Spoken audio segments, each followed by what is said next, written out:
Okay. So day 1 of the April mod. And I have somebody here as a witness who has a microphone. You can't see her. Yeah. Say something. Yeah, you're here? Yeah, I'm here. Yeah.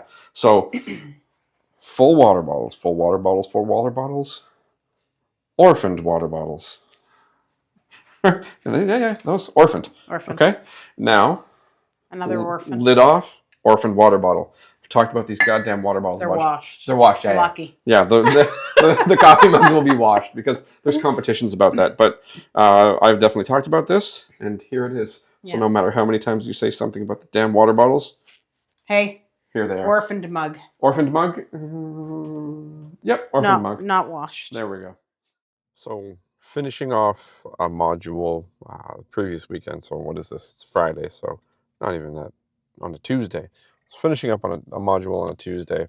Something that's been running through my mind is the attempt to better communicate what to pay attention to, or how better to communicate to students how they can generate a hold and that fits the patient, or that fits the match between themselves and the patient. So there's this thing called the optimal theory of motor learning. I've looked at it a bunch.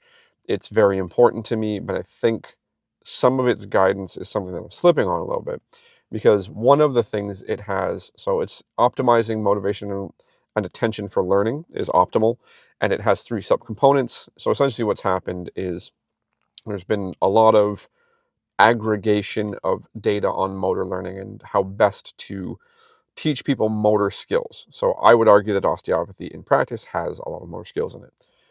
It has these 3 subcomponents. So there's EE, which is enhanced expectancies. So it could either be success in the motor learning task or positive feedback, positive social comparison, things like that. There's AS, or autonomy support. You don't give them full autonomy, but you provide some level of something that they can choose in relation to the learning environment. So they need to have some ability to choose. Then you have EF, which is external focus of attention.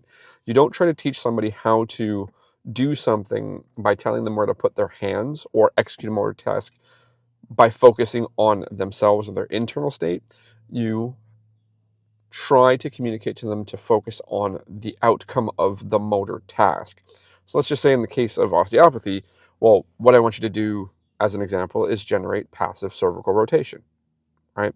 And choose the position, and then when they're doing it, whatever position happens to be, if their hold is awkward, you can say, okay, you're generating the rotation, but you see how it's mechanically challenging for you, your arms are working too hard, you're getting a little bit tired, stuff like that.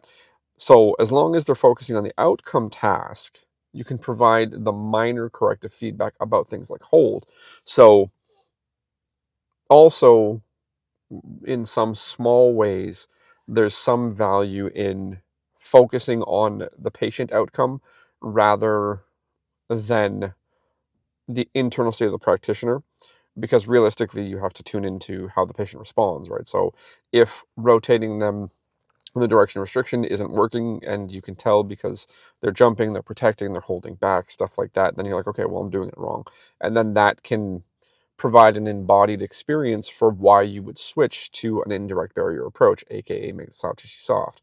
So, musing on this in this form, in this vlog form, to show on some level that, again, if you want to run a school, you're thinking about this, you have to have some, or you don't have to, you benefit from having some framework against which you can compare your outcomes and your teaching behavior to have some level of guidance or some level of direction. It doesn't mean that every framework is right. So is the optimal theory of motor learning the end-all be-all for motor learning or teaching osteopathic skills? No.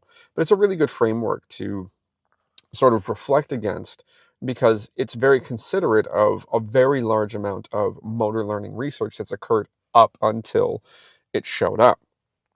So it's got some value to me to talk about this in a format which I'll share with other people in the form of this vlog stuff, just so that I have more repetition reflecting and communicating on it as well. So part of what this vlog stuff serves me for and the students is so that I can go through the process of reflecting. I can go through the process of comparing to some framework. I can consider what's been going on and what I could do better. Now, when I say reflecting to see what I can do better, it's not that stuff isn't working, it's that I think it could do better because there's just some phenomenon that I noticed that I think might benefit from a little bit of tweaking. So, am I using the optimal theory of motor learning? Yes.